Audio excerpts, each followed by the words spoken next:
Bom dia a todos e todas. Bom dia, nosso palestrante, né? Então, gente, nós hoje estamos reunidos aqui por quê? Nós temos um evento em terceira edição, um evento especial, né? Que conta a Sala Verde. Vocês já conhecem o nosso projeto, o nosso programa, e todos conhecem, né? O professor André, que é o comentador desse projeto. E a gente vai hoje apresentar o nosso palestrante de hoje, que é o Vinícius Azevedo Silva. E olha, só uma novidade, ele foi aluno do Colégio BM. Olha, tão novinho ele, né? Vamos lá. Vou ler para vocês aqui um pouquinho sobre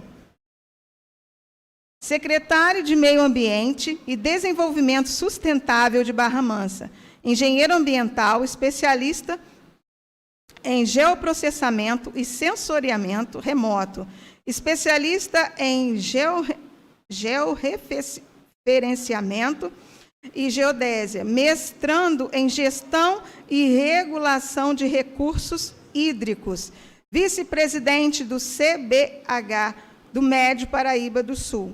Então, hoje nós vamos falar sobre o ciclo hidrológico. Vamos apresentar com uma salva de palmas o nosso ex-aluno do colégio. Bem-vindo. Bom dia, gente. Tudo bem? Cadê a Lara? Minha prima. Não estou vendo ela aqui, eu achei que ela tinha descido. Ah, tá ali. Tudo bom? Gente, então vamos lá, olha só. Já que eu já fui apresentado, não vou nem perder tempo falando de mim. A gente vai estar falando um pouquinho hoje sobre o ciclo hidrológico em comemoração ao Dia Mundial da Água. A gente vai tentar entender como ela é importante e como funciona todo esse processo onde a gente vive, na Terra. Dá uma descida aí. Valeu. Apresentar rapidamente aqui a Secretaria de Meio Ambiente. A Secretaria ela foi fundada em 28 de dezembro de 2008, com a atribuição de formular e coordenar a política municipal de proteção e conservação do meio ambiente e gerenciamento dos recursos hídricos, e aí entra a água. Aqui a gente tem a foto à esquerda de uma unidade de conservação nossa, que é o Parque Natural Municipal de Saudade. Ele fica ali no bairro Saudade, é onde a gente roda os eventos de educação ambiental, tem os encontros municipais para poder discutir a política ambiental do município. É uma região muito bonita, tem vários exemplares de Mata Atlântica. Esse evento que vocês estão vendo foi um evento de capacitação do ICMS ecológico. ICMS é um imposto cobrado pelo Estado e o Estado do Rio tem um ICMS que a gente chama de ecológico, e o município que é bem pontuado, ele tem boas práticas ambientais, ele ganha mais recurso financeiro. Então, na verdade, quando você atua fortemente no meio ambiente, ou tem um ranking entre todos os 92 municípios, e aí você é pontuado e, consequentemente, recebe um recurso. Isso é muito interessante para os municípios e para gerar uma consciência ambiental. Essa outra foto, Ricardo, você podia até ampliar essa foto aí. Essa foto, vai demorar um pouquinho para carregar, ela também é numa outra unidade de conservação do nosso município. Fica na Revi Serra do Rio Bonito. Abril, né? É lá no distrito de Amparo. Acho que todo mundo aqui conhece Amparo, indo lá para Santa Isabel, aquelas áreas. Então, é uma cachoeira maravilhosa que pouca gente conhece e está dentro do nosso município. Olha só que legal. É uma unidade de conservação que a Secretaria Municipal de Meio Ambiente cuida. Pode fechar ela, Ricardo. Isso aqui é um evento de plantio que a gente fez no bairro Getúlio Vargas, próximo ao limite de Volta Redonda, e também uma outra unidade de conservação, que é a APA Cândido Silva. É uma área que tem muito mais pasto, mais pelada, e a gente está tentando, aos poucos, restaurar a cobertura vegetal original dela. Então, só para poder terminar o assunto Secretaria de Meio Ambiente, a gente entrar na palestra em si, a Secretaria ela se divide em algumas gerências. Tem a gerência de licenciamento ambiental, que é onde expede as licenças de operação e de instalação das atividades. Tem uma outra gerência, que é a gerência de reflorestamento, gerência de unidade de conservação e de recursos hídricos, que atua fortemente nessa área. Inclusive, dessa área da palestra de hoje. gerência de resíduos sólidos e uma outra gerência que é super importante, que trabalha em conjunto com as secretarias de educação, que é a gerência de educação ambiental. Então vamos ao nosso bate-papo de hoje em si. O que eu queria propor para vocês? É um pouco longo, então para ficar bem dinâmico, eu acho que todo mundo pode fazer, interromper a qualquer momento, perguntar, eu pergunto para vocês perguntam para mim, e por aí vai. Pode ficar à vontade para fazer isso, inclusive eu quero que vocês participem. Não é bom ficar com dúvidas nesse bate-papo nosso. Teve dúvida, levanta a mão, pergunta o porquê, eu também posso perguntar alguma coisa e bola para frente. Então, só para a gente ter uma ideia da distribuição de água no planeta, isso é um número bem expressivo. A gente está falando em 1,26 sextilhão de litros. É até complicado ter noção disso. Você tem milhão, bilhão, trilhão, quatrilhão, quintilhão e sextilhão. Talvez a gente nunca tenha ouvido falar em sextilhão, mas é isso que se estima que tenha de água no planeta. E aí, na verdade, assim, não é um número exato, por quê? Hoje a gente conhece 20% dos nossos oceanos, a parte funda dos nossos oceanos. A ideia é que em 2030 tem um grupo de pesquisadores que ele vai tentar ter o oceano mapeado integralmente, mas hoje a gente só tem 20%, então isso na verdade é uma estimativa. E aí você pega esse volume de água inteiro e a gente divide lá. Vamos ver se isso aqui vai funcionar. Vai. 97% é água salgada, água do mar, beleza. Aí depois você pega 2,5% água congelada e resta 0,5%. Aí esse 0,5% a gente pega 97,9% em aquíferos, a gente vai estar vendo um pouquinho sobre aquíferos mais à frente, que são as águas subterrâneas, 1,13% chuvas, 0,9% lagos naturais, 0,05% reservatórios e 0,02% rios. Então, o que a gente vê, o nosso rio Paraíba do Sul e todo o sistema fluvial do mundo representa só 0,02% da água disponível aí no nosso planeta. É uma coisa assim, realmente para se pensar. Pode, irmão. Então, show. Então, vamos lá, ciclo hidrológico. Eu separei duas definições e a gente aqui vai tentar criar algumas ideias juntas, tá? Juntos. O ciclo da água, conhecido cientificamente como ciclo hidrológico, refere-se à troca contínua de água na hidrosfera, entre a atmosfera, água do solo, águas superficiais, subterrâneas e das plantas. A ciência que estuda o ciclo hidrológico é a hidrologia. Uma outra definição legal que eu achei é: a água é a única substância que existe em circunstâncias normais em todos os 3 estados da matéria, sólido, líquido e gasoso. Vocês estudaram bastante isso já, na natureza. A coexistência desses 3 estados implica que existam transferências contínuas de água de um estado para o outro. Essa sequência fechada de fenômenos pelos quais a água passa do globo terrestre para a atmosfera é designado por ciclo hidrológico. Dá um clique na imagem agora, irmão. Beleza. De forma simplificada, esse é o ciclo hidrológico que acontece na nossa Terra. Então, vamos lá. Eu preciso que vocês acompanhem bem esse raciocínio. O Sol está lá, ele vai e transmite radiação para a Terra. A radiação é transformada em calor. O calor vai e aquece a água vai e evapora. Até aí tudo bem, beleza, né? Evaporou, aumentou a umidade relativa, formou nuvem. Chegou numa temperatura X, resfriou e saturou, desce a chuva, ou neve, outras coisas. Aí começa a infiltrar no solo. Pode chegar ao lençol freático, depois, mais tarde, vai para os aquíferos e tudo mais. O solo saturou, começa o escoamento superficial. Escoamento superficial vai chegar no rio e depois, consequentemente, vai chegar no mar. Está claro isso para vocês? O ciclo se repete. Então, é super importante a gente entender como é que funciona essa dinâmica. Esse é o ciclo hidrológico, ele acontece em todo o mundo dessa forma. E aí é lógico que existe isso de forma macro, em larga escala, e de forma micro, nas bacias hidrográficas, nas micro-regiões. É o que a gente vai estar vendo um pouquinho mais à frente. Tá de boa? Tá rápido? Tá dando para entender? Show? Manda bala, irmão. Então, vamos lá. Para falar do ciclo, a gente tentou dividir ele em 4 etapas, tá? Evaporação e evapotranspiração. A segunda, que é a precipitação. A terceira, infiltração e escoamento subterrâneo.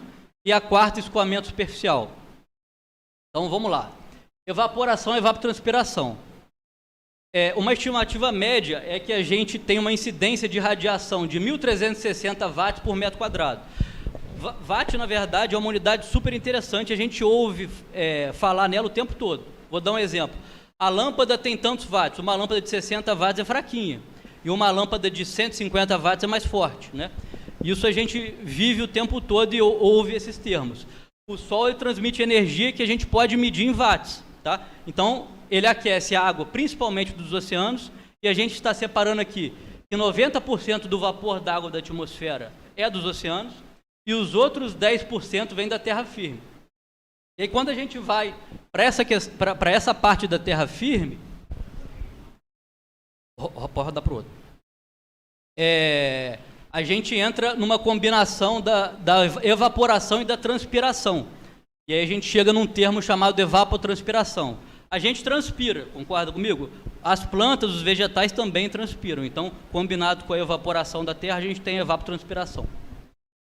Uma forma de medir isso, a gente vai estar sempre correlacionando uma dessas etapas e como que a gente mensura, tá?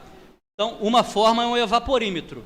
Isso daqui é um tanque que tem uma superfície grande e aí ele vai, através de um instrumento que chama micrômetro, é tipo uma régua muito precisa, ele vai medindo quanto de água a gente vai perdendo, tá?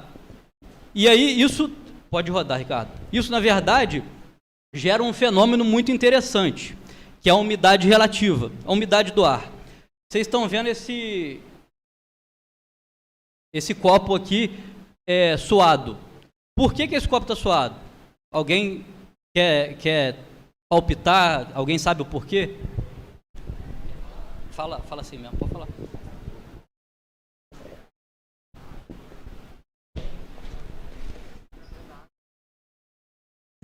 Como é que é o seu nome? Gabriel? O Gabriel aqui matou a charada. Na verdade, quando eu coloco um copo com água quente, não acontece nada, não precipita água em volta dele, ou uma água a temperatura ambiente. Agora, eu coloquei a água gelada, aquela superfície do copo fica gelada. E como eu falei, como a gente vai ver agora, na verdade, o ar ele tem uma umidade presente. Então aqui hoje, não sei, a gente deve estar com umidade de 70%, 80%. Quando o ar que está cheio de vapor d'água encontra com essa superfície do copo, a água precipita. Isso, na verdade, chama temperatura de ponto de orvalho. A gente vai estar vendo um pouquinho para frente. Então, na verdade, não passa a água de dentro para fora do copo. Isso é a umidade que está presente no ar, e aí, na verdade, ela condensa ali na superfície do copo porque ele está gelado. Alguns outros exemplos para a gente poder estar discutindo de umidade relativa. E ela é relativa a alguma coisa, a quê? A temperatura. Quanto mais quente, mais umidade absoluta o ar consegue suportar. Quanto mais frio, menos umidade. Então, significa o seguinte, eu estou a 15 graus Celsius. Eu tenho uma quantidade de água em vapor armazenada no ar, naquele local. E a umidade está 60%, por exemplo, 60%. Se eu estou a 25 graus Celsius e a umidade também está 60%, eu tenho muito mais água. Quanto mais quente, maior a capacidade de suporte de umidade no ar. Então, por isso que é a umidade relativa. Ela é relativa à temperatura. Então, quando vocês virem lá na previsão do tempo, a moça do tempo lá chegar e falar a umidade está muito baixa, 30%, tem gente que até sangra nariz.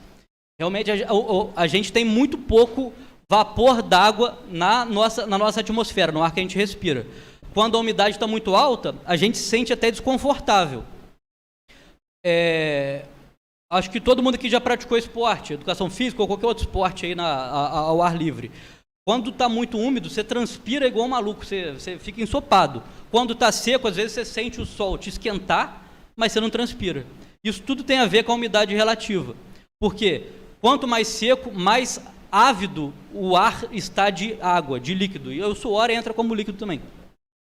Um outro exemplo, quando está muito, muito seco o tempo. Às vezes a mãe de vocês ou alguém falou, coloca uma toalha molhada. Aí a toalha, na verdade, ela vai e seca rapidinho. Por quê? Porque o ar está chupando toda aquela umidade. Ele está necessitando de vapor d'água ali. Então, é exatamente isso que é a definição de umidade relativa. Isso é uma questão muito importante que às vezes passa despercebido pela gente, mas a gente sente isso todos os dias e é importante ter essa ideia de como é que essa dinâmica funciona. Como que a gente mensura isso? Volta lá, foi mal. Isso daqui é um termoigrômetro analógico. Ele tem um termômetro que a gente está acostumado a ver de bulbo seco e um outro de bulbo úmido. Fica tipo um algodãozinho ali com ele molhado. Aí, através de uma curva, está muito pequenininha, não dá para ver, clica nele. Nem vai continuar sem ver. A gente consegue transformar essa diferença de temperatura de bulbo seco e bulbo úmido para a umidade relativa.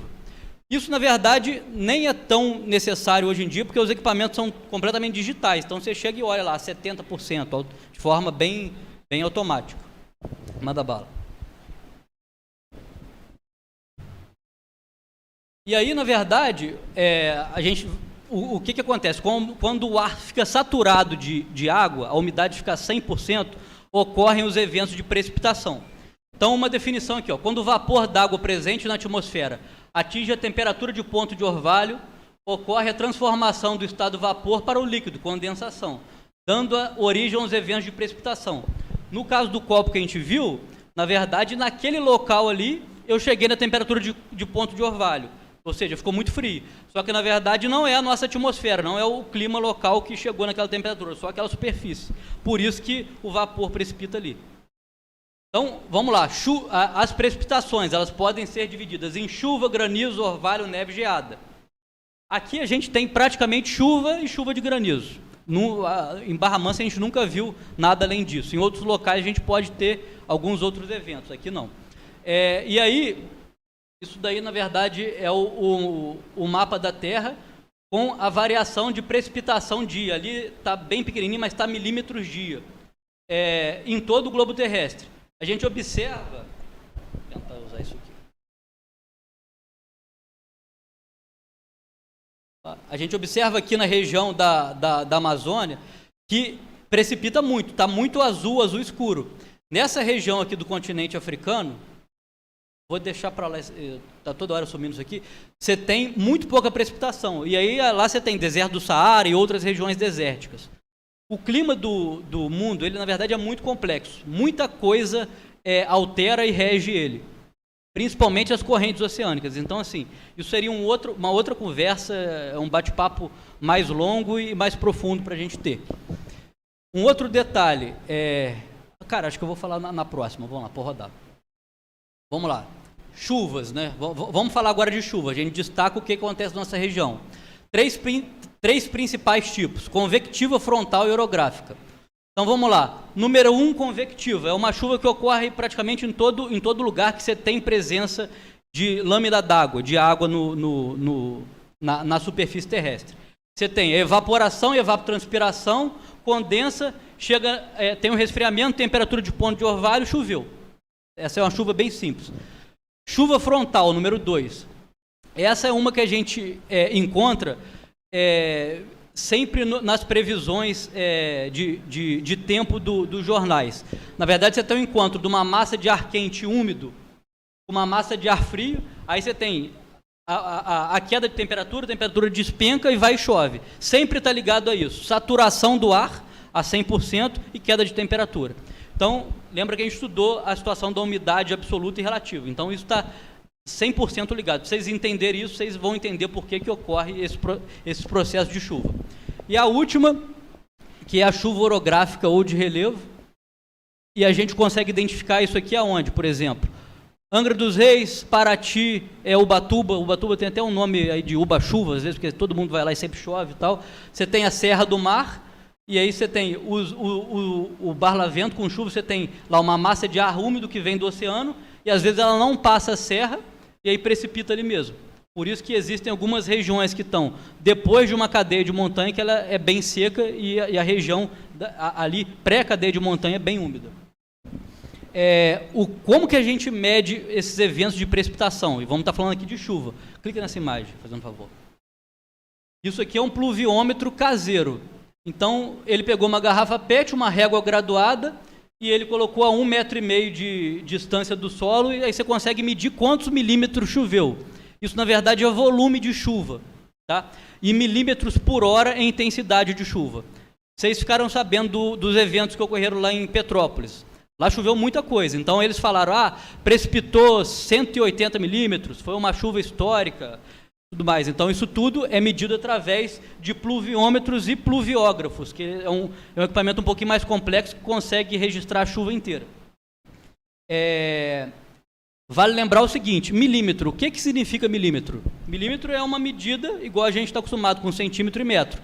Mas para precipitação, milímetro equivale a 1 litro d'água por 1 metro quadrado. Então, eu tenho 1 metro por 1 metro, 1 quadrado, 1 litro d'água ali. Isso significa 1 milímetro. Tá? Então, é uma forma de a gente entender o que eles falam quando choveu 10, 15, 30, 50 milímetros. Uma chuva de 80 milímetros em 2 horas é uma chuva bem forte. E a gente vai estar falando isso um pouquinho mais para frente. Bola para frente aí, vai lá. Choveu. O que acontece primeiro? Choveu, já começa a escoar água? Não. Primeiro, quando o solo possibilita isso, ocorre um processo de infiltração. E aí, depois, o escoamento subterrâneo. Isso é bem lento, depende da porosidade do solo. Um solo arenoso, solo com areia, ele infiltra mais, beleza? Um solo argiloso, terra, ele é muito menos permeável. A gente escolhe para poder fazer aterro sanitário, por exemplo, onde a gente deposita o lixo do município, em locais com baixa permeabilidade, solos argilosos. A praia é um local com alta permeabilidade. Eu tenho um solo muito arenoso ali. Então, aqui tem uma ilustração de um aquífero. A gente tem a área de recarga, que normalmente está no topo de planalto, de cadeias de serra, e ali, na verdade, eu consigo conectar a um aquífero confinado. Todo mundo aqui já ouviu falar no aquífero Guarani? Então, é um aquífero muito grande que a gente tem no país, e ele é, inclusive, subdividido. Ocorrem recargas dele através dessas áreas que normalmente estão em cadeias montanhosas. Depois disso, ele é confinado, a gente não consegue chegar a ele, só com perfuração de poços bem profundos. Então, quando eu perfuro um poço rasinho, que a gente chama de poço cacimba, com manilha, a gente, na verdade, está chegando no lençol freático. Ele está, às vezes, a 3, 4 metros da nossa superfície. Quando eu perfuro um poço muito profundo, 80, 100, 150 metros, eu normalmente peguei água de um aquífero. E, dependendo do nível potenciométrico dele, ele pode até jorrar água para fora de forma espontânea. Aconteceu um evento bem peculiar comigo na prainha de Mambucaba. Vocês sabem de onde eu estou falando? É um pouquinho depois, faz muito tempo isso, um pouquinho depois da Vila Residencial. Ali eles pegavam água lá do outro lado da serra, numa bica. Deu um problema e aí entupiu a captação de água deles. A casa que eu estava tinha um poço, e o poço era esse poço raso, cacimba. Eles foram, ligaram e começaram a bombear para a caixa. Eu comecei a sentir um cheiro estranho na água, fui verificar a caixa. E quando eu abri, era cheiro de esgoto, de cocô. Por que aconteceu isso? Na verdade, lá na prainha, a urbanização foi muito precária. E aí eles fizeram, não tem sistema de coleta de esgoto e nem tratamento. Eles fizeram várias fossas e sumidouros. Todo mundo sabe o que é fossa e sumidouro? Quem não souber pode levantar a mão tranquilo que a gente fala. Então fizeram várias fossas e sumidouro. O esgoto ele fica ali no solo, no lençol freático. E aí, na verdade, quando a pessoa vai e bombeia a água de um poço, ele está bombeando água misturada com esgoto. Então foi um negócio bem desagradável, mas para vocês poderem entender que como essa gestão é super importante. Então a gente viu aqui escoamento, infiltração e escoamento subterrâneo. Esse daqui é o infiltrômetro, está o nome pretinho ali, não sei por que não apareceu. É uma forma de medir a infiltração no solo. O solo arenoso é muito mais permeável, infiltra muito mais rápido que um solo argiloso. Existem outras formas de mensurar isso. Então, o solo... Vou passar agora, Ricardo. O solo saturou. E aí chega uma hora que ele não consegue mais absorver água.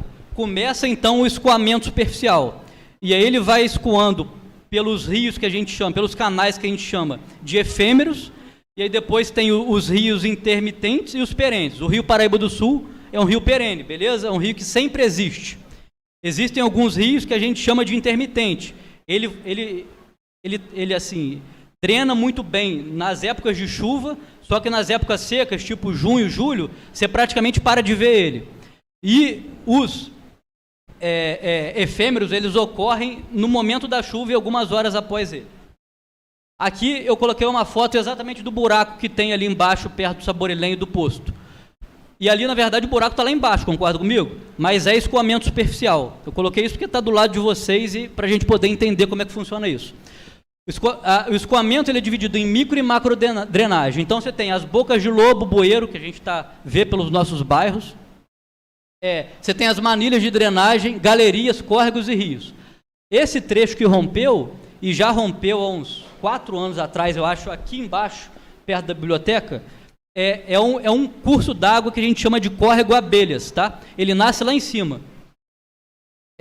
E aí, na verdade, há muito tempo atrás, eles fizeram uma galeria de drenagem dele. É uma galeria, se eu não me engano, de 2x2 ou um pouco maior, e aí escoa todo o volume de água dessa bacia hidrográfica. A gente vai estar vendo isso um pouquinho mais à frente. Então, na verdade, isso não é escoamento subterrâneo, é escoamento superficial, que é uma drenagem enterrada, e ela rompeu justamente pelo volume muito alto de água, pela bacia ser muito urbanizada, e a gente vai estar batendo um papo sobre isso, para vocês poderem entender. Como que eu consigo mensurar o escoamento superficial, a vazão dos rios? Um pouquinho de física para a gente. Aqui eu tenho um peso flutuante, tenho 2 seções do rio. Se eu tenho a área da seção transversal, ou seja, a área daquela fatia do rio, que é em metro quadrado, e tenho uma velocidade de escoamento em metros por segundo, eu multiplico um pelo outro e eu consigo ter a vazão em metro cúbico por segundo. A vazão pode ser em litros por segundo, em metros cúbicos por segundo, ou qualquer outra medida de vazão. Então, isso é uma forma da gente mensurar a vazão nos cursos d'água. Beleza, então agora é um ponto super importante para a gente poder estar discutindo, e aí, se vocês não entenderem, por favor, dê um alô, tá? Eu queria que vocês participassem nesse sentido. O escoamento superficial, ele gera uma curva que a gente chama de hidrograma, tá? E aí eu vou estar fazendo e ela é, na verdade, vazão por tempo. Arrasta para lá. Essa daqui é a curva de uma pandemia. Graças a Deus a gente foi liberado agora há pouco de usar as máscaras e tal, a gente está vencendo a pandemia, mas sofremos muito com isso. E aí, antes de existir vacina, o que a gente ouvia falar o tempo inteiro nos noticiários? A gente tem que achatar a curva, Como? Medidas protetivas, isolamento social, usar máscara e por aí vai, né? E aí, na verdade, eles falavam sempre, a capacidade do sistema de saúde, colocava uma linha ali, colocava sem medida de proteção, a gente estourou o sistema de saúde, não tem capacidade de atender a população necessitada, e a gente tem muito óbito, muita morte. E a outra opção seria, com medida protetiva, eu estico aquela curva, e aí a capacidade do sistema suporta o atendimento a todo mundo que contraiu o vírus. Agora, de forma bem análoga a isso, de forma idêntica a isso, a gente tem o hidrograma. Arrasta para o outro lado. Você vê que ele é igualzinho, entendeu? E aí, na verdade, a gente tem um hidrograma de pico, que seria de uma área urbanizada, que tem um sistema de drenagem deficitário, e um hidrograma mais esticado de uma área não urbanizada, normalmente uma área coberta com vegetação nativa. E aí eu posso considerar a capacidade do sistema de saúde, a capacidade de drenagem de um curso d'água, por exemplo, o Paraíba do Sul, o Rio Barra Mansa, o Rio Bananal, qualquer outro rio que a gente vai estar vendo à frente. Então, na verdade, o objetivo sempre é a gente ter uma curva de escoamento superficial mais achatada. E isso a gente consegue com boas práticas ambientais, promovendo o desenvolvimento da cidade de forma sustentável. A gente vai estar batendo um papo sobre isso. Manda bala. Aí aqui ele fala, como achatar as curvas do hidrograma? Uma imagem que eu achei legal. Ele dá um exemplo de uma área florestada, um hidrograma bem esticadinho, e uma área desmatada, com hidrograma de pico. E aí mostra aqui o nível do aquífero no hidrograma, quer dizer, na área com vegetação nativa, bem mais alto, o nível do lençol freático com a área desmatada bem mais baixo, processo erosivo e por aí vai. Então a gente entende o seguinte, uma área urbanizada ou uma área com pastagem, na verdade, ela não é o adequado para promover um bom escoamento superficial de uma bacia. Manda bala. E aí a gente vai, para falar de escoamento superficial, a gente tem que entender o que é uma bacia hidrográfica. e é igual a umidade relativa, igual ao hidrograma. Eu quero que vocês entendam muito bem como que funciona isso. A gente vive numa bacia hidrográfica, então é bom ficar 100% por dentro dessa definição. Uma definição que eu peguei é: a bacia constitui-se no conjunto de terras delimitados pelos divisores de água e drenadas por um rio principal, seus afluentes e subafluentes. A bacia hidrográfica é considerada uma unidade territorial de planejamento e gerenciamento das águas. Queria que vocês gravassem isso. Unidade territorial de planejamento e gerenciamento de águas. Depois a gente vai estar discutindo sobre. E aí, roda essa imagem aí, Rick, por favor. Beleza. Componente da bacia hidrográfica. Vocês observam que aqui eu tenho uma área montanhosa, ou seja, isso aqui é um divisor de água. A gente chama também de interflúvio. Tudo que chove do lado de cá vai escoar para essa bacia hidrográfica. Tudo que chove do lado de cá vai escoar para essa bacia hidrográfica. Pode ser que à frente elas se encontrem, ainda não se encontraram. E aí, na verdade, a gente tem as nascentes, cabeceiras de drenagem, tem o rio principal, tem subafluente, tem afluente, tem a confluência entre dois rios e tudo mais. E ali você está vendo também, sempre presente, o escoamento subterrâneo e o nível freático na bacia hidrográfica. Beleza. E agora, para a gente poder entender como é que o nosso território é dividido a nível hidrográfico, tá? A divisão macro, a maior que a gente tem no país, na verdade, são as regiões hidrográficas do nosso país. Clica naquela lá de cima da região amazônica, Rick. Isso, pode. Essa é a maior região hidrográfica que a gente tem, que tem a bacia amazônica. Na verdade, o rio Amazonas ele nasce até fora do nosso país, mas a região hidrográfica ela tem que ser limitada através também do limite territorial do nosso país. Então, aquela região hidrográfica da bacia amazônica. Pode rodar para baixo. Aqui a gente tem a região hidrográfica que a gente vive, que é Atlântico Sudeste. A região hidrográfica do Atlântico Sudeste, que é uma das 12 regiões do território brasileiro, tem uma área bem grande, de quase 230 mil quilômetros quadrados, e é distribuída entre Espírito Santo, Minas, Rio, São Paulo e o litoral do Paraná. Pode rodar ela aí, para baixo. Então, a gente deu um zoom nela e destacou, dentro da região hidrográfica do Atlântico Sudeste, uma bacia hidrográfica. São coisas distintas, tá? A bacia hidrográfica do Rio Paraíba do Sul é essa daqui que vocês estão vendo em azul escuro. Então, significa o seguinte: tudo que está marcado em azul escuro escoa para a calha do Rio Paraíba do Sul. O Rio Paraíba, ele nasce num município que chama Areias, fica no interior de São Paulo, Serra da Bocaina, e a foz dele é lá perto de Campos dos Goytacazes, Atafona, lá embaixo, nessa areazinha aqui, tá? Então, na verdade, ele é um rio super importante para a nossa região, para o desenvolvimento da nossa região, do nosso estado todo, e sem ele não seria possível essa densidade populacional toda. Um fato super importante do Paraíba, o Paraíba ele sofre uma transposição e, na verdade, ele joga um pouco de água, desce a Serra das Araras gerando energia, e aí ele joga a água dele para o Rio Guandu. O Rio de Janeiro só é daquele tamanho, só tem aquele número de população, porque ele tem a água transposta do Paraíba para poder abastecer a cidade e a região metropolitana. Sem ela não seria possível e não seria e na verdade o rio não teria esse tamanho todo. Roda, Rick. Beleza. Isso daí é só a malha de drenagem da bacia do Rio Paraíba do Sul. Então a bacia tem cerca de 55.500 km². Fala da distribuição entre os estados. E o comprimento do Rio Paraíba do Sul, contando lá da nascente do Rio Paraitinga, que fica na Serra da Bocaina, é de aproximadamente 1.100 quilômetros.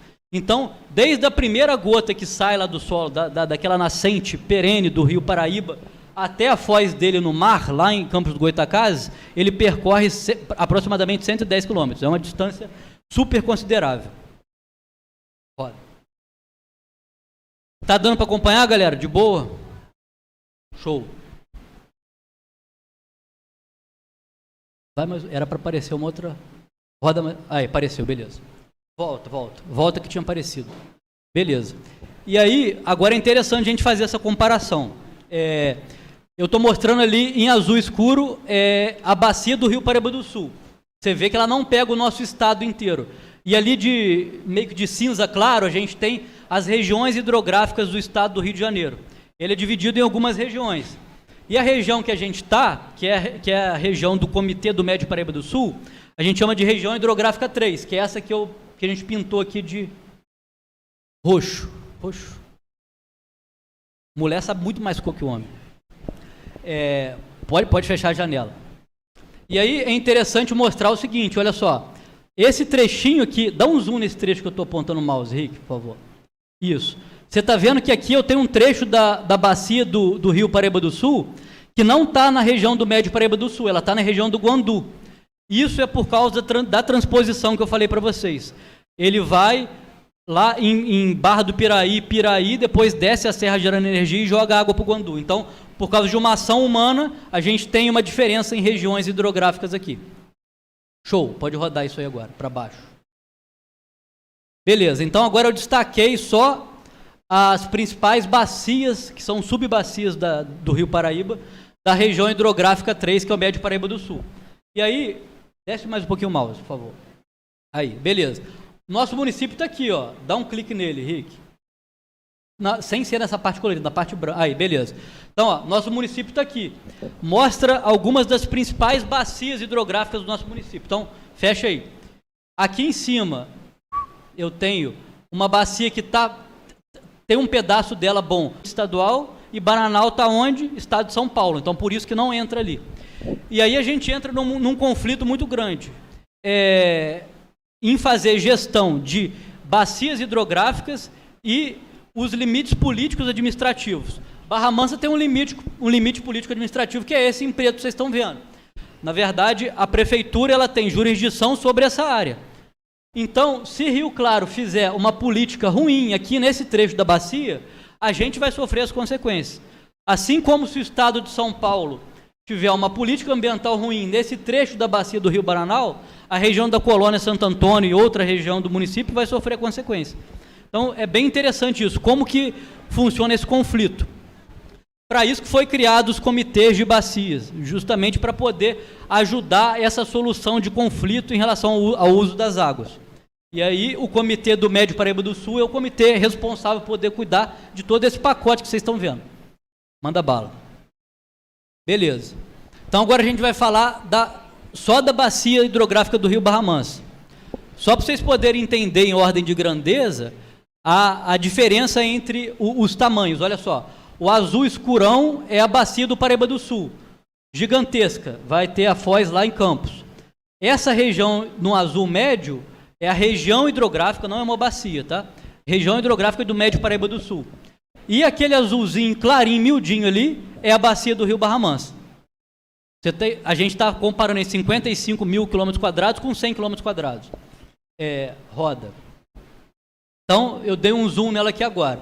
A bacia está localizada de forma predominante no município de Barra Mansa e uma pequena parcela em Rio Claro.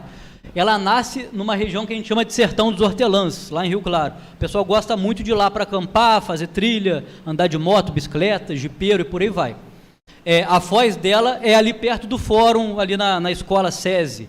A gente conhece, já passou por aquela ponte. A ponte está até em obras hoje, a ponte Ruth Coutinho. Então, essa é uma foto da bacia.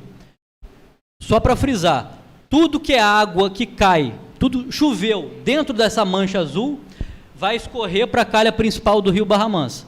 Tudo que chove fora dessa mancha azul vai escoar para outras bacias hidrográficas. Vou dar um exemplo. Se for à esquerda, é a bacia do Rio Bananal. Se for à direita, é uma outra bacia que a gente tem limite com o Volta Redonda, se eu não me engano, é do Brandão. Então, isso é muito importante. Bacia hidrográfica é isso. Aí, assim, a gente consegue fazer gestão de recursos hídricos. Manda. Vamos falar um pouquinho agora da ocupação irregular nessa bacia, tá, gente? Essa região aqui que vocês estão vendo é a região do bairro Nova Esperança, São Luís e Boa Sorte. Alguém aqui mora lá? 2 pessoas. Bom demais. 3. Show. Aqui, na verdade, a gente tem muita residência em faixa marginal de proteção. A área na margem do rio, que é normalmente onde o rio inunda. Quem mora lá já deve ter sofrido em alguns momentos os processos de transbordamento da calha, de inundação. É uma realidade. Roda, Rick. E aí, na verdade, para a gente falar de escoamento superficial e de inundação, a gente tem que entender como que funciona a cobertura vegetal da bacia hidrográfica. Dá uma rabiscada para um lado e para o outro. Aqui a gente vê, pode voltar, em verde clarinho é área de pasto, normalmente braquiária, onde você tem pecuária, vaca de corte, vaca de leite, por aí vai. Os verdes escuros são as áreas de mata, normalmente são vegetação nativa de Mata Atlântica. E o laranjinha é a área urbana, é onde a gente tem ocupação. Então vamos lá, se observa uma baixa cobertura vegetal nativa nessa bacia. Esse fator combinado com a ocupação irregular, que é o que a gente viu lá em cima, nas faixas marginais de proteção, tornam a parte baixa da bacia um local com eventos de inundação recorrente. Então, quem está naquela região do Nova Esperança, Boa Sorte, São Luís, com certeza já teve problema, às vezes não, porque mora numa parte um pouquinho mais alta, mas o vizinho já teve problema com alagamento, com inundação. Manda ver. Vou rodar para baixo. Beleza. Aí, o que a prefeitura fez para tentar iniciar o planejamento da solução desse problema? A gente fez a modelagem através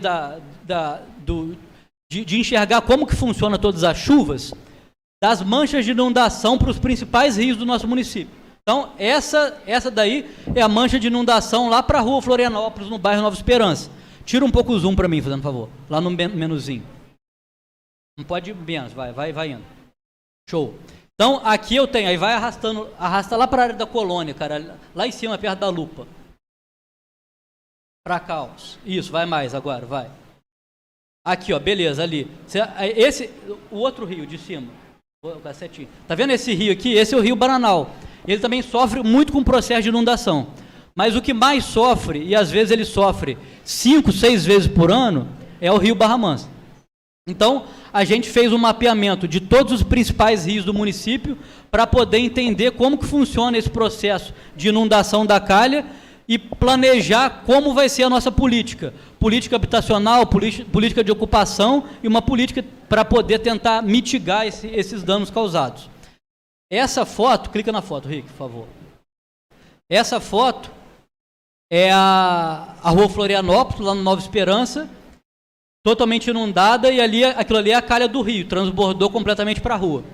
Isso, sem brincadeira, ocorre às vezes 5, 6 vezes por ano. Então imagina você 5, 6 vezes por ano sofrer um processo desse. Assim, o pessoal é guerreiro mesmo para poder aguentar. Você não tem Boa Sorte, Piteiras, depois dele, ali perto da Dutra, não tem um Burger King? Todo mundo sabe onde fica o Burger King. Pertinho do Burger King você tem um bairro que chama Nova Esperança. É ali que tem o maior problema na cidade. Manda bala, pode ir, show. Beleza. E aí, agora a gente vai trazer um pouco do nosso problema e ver como que a UBM, o Colégio de Aplicação UBM, a universidade, foi importante para poder solucionar o problema. Galera, presta atenção que isso é muito importante, por favor. Vamos lá. Aqui nesse trecho, ó, vamos lá, setinha vermelha. Exatamente nesse trechinho aqui, a gente tem a Fazenda Escola UBM. Quem aqui já foi na Fazenda Escola? Show. Na Fazenda Escola UBM, a gente tem uma estação de monitoramento fluviométrico e pluviométrico. Então, vamos lá. Fluviométrico, eu estou monitorando vazão de curso d'água, no caso lá eu monitoro a altura da calha, e pluviométrico eu avalio quantidade de chuva que cai no local, beleza? Fluviométrico rio, pluviométrico de precipitação chuva. Show. Então, a gente pegou esses dados e começou a estudar como que esse fenômeno ocorre. Pode rodar, cara. E aí a gente pensou exatamente em cima, a gente está a mais ou menos uns 500 metros para cima da Fazenda Escola, tem uma linha ferroviária e uma ponte. A Secretaria projetou o dimensionamento de um reservatório para poder fazer um amortecimento de cheia. Choveu, aquilo enche do jeito que vocês estão vendo no videozinho, para não inundar lá embaixo no Nova Esperança. O ideal seria isso? Não. O ideal seria que não tivesse ocupação na faixa marginal de proteção. Só que a gente está falando de 6 bairros. Então, é muita gente ali. Para poder remover todo mundo, é muito esforço, é muito recurso e vai levar muito tempo. E uma outra questão também é que quem está lá, às vezes, não quer sair.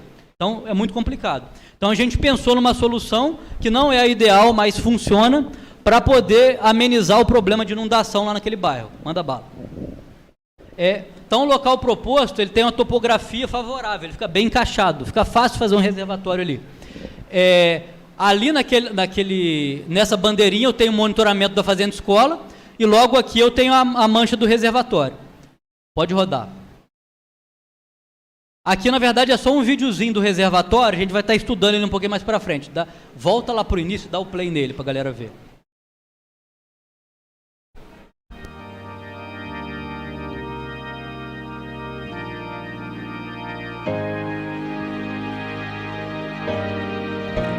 Então, o projeto do reservatório... Galera, galera do fundão aí. Pega leve. O projeto do reservatório é o seguinte, ele sempre fica vazio. Choveu, ele recebe aquele excedente de drenagem e depois ele esvazia lentamente. Então é muito melhor que eu inunde uma área onde eu não tenho residência, onde eu só tenho pasto, do que eu inunde uma área que eu tenho lá 20 mil habitantes ou mais. Então essa foi a intenção nossa. Ele funciona como um pulmão, ele amortece aquela chuva. Então, como que a gente conseguiu dimensionar isso, gente? Isso que é interessante. Entendendo escoamento superficial, chuva e a bacia hidrográfica. Se a gente não entendesse o ciclo hidrológico, toda essa dinâmica, a gente não conseguiria avançar para dimensionar isso e solucionar um problema a nível de município. Manda ver. Agora abre aquelas duas jogadas lá.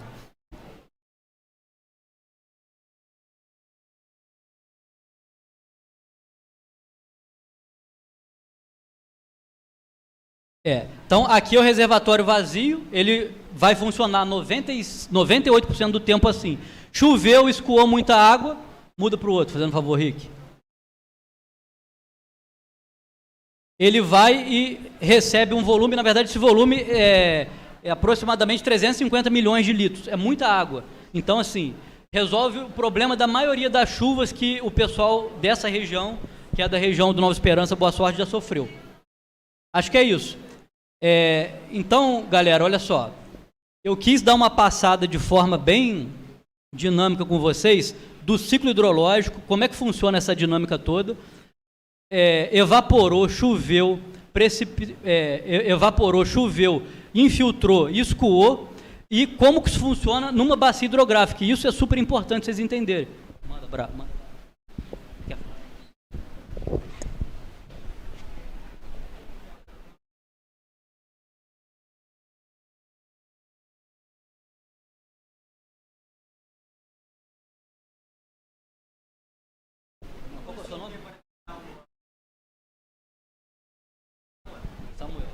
Samuel fez uma pergunta legal aqui, gente, olha só. No reservatório tem uma barragem. E se a barragem romper? Na verdade, o que a gente tem que entender? Essa chuva, ela já iria lá para baixo. Então, ela já ia causar um problema de inundação. A gente está dimensionando uma barragem que vai funcionar praticamente o tempo todo seca. E quando chove, ela vai funcionar só como um amortecedor de cheia. Beleza? E, na verdade, quando eu dimensiono uma barragem, eu tenho todo um estudo para poder deixá-la o mais segura possível. Não é uma barragem igual a de Mariana, por exemplo, para poder armazenar rejeito de mineração. É uma barragem vazia, a gente chama de reservatório inline, que vai funcionar só quando choveu. Choveu, ela respira, absorve toda aquela água e depois ela libera lentamente. O risco de rompimento, se a gente falar que é nulo, nunca é nulo, sempre existe o risco de alguma coisa, né? Mas é muito, muito, muito baixo e, na verdade, vai ser dimensionado para poder solucionar um problema e não criar um problema naquela região. Mas foi excelente sua pergunta, mandou bem. Galera, acho que é isso. Alguém queria perguntar alguma coisa? Ficou alguma dúvida? Foi muito corrido? Foi tranquilo? O que vocês acham? Lara, não vai perguntar nada para mim? Acho que é isso, professora. Show.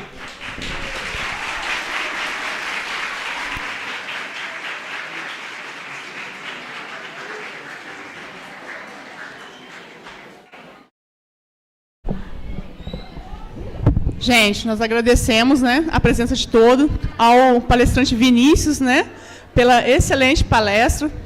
E foi muito interessante, né, que ele pautou em cima dos nossos problemas, da nossa cidade. Então, veio lá do macro, né, para aqui, para a nossa região. Então, parabéns, Vinícius, pela palestra e obrigado por ter aceito o convite para que está aqui nessa semana com a gente, né? Nós estamos fazendo a semana da Sala Verde do BM. Hoje, em especial, no Dia Mundial da Água, né?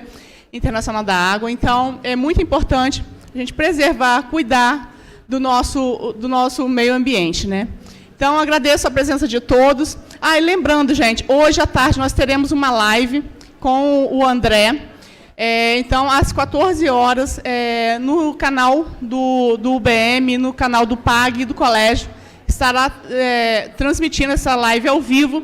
E também, na quinta-feira, nós teremos um projeto, junto com o curso de Medicina Veterinária, para as crianças do Fundamental 1. Então, é isso. Agradecemos novamente a vocês que estão em casa nos assistindo. Obrigada e até a próxima.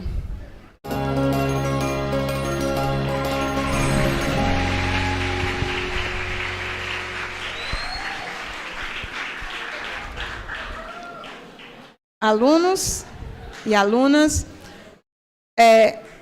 está correndo a listagem de presença, por gentileza. Tem uma lista vindo de trás e uma da frente para trás.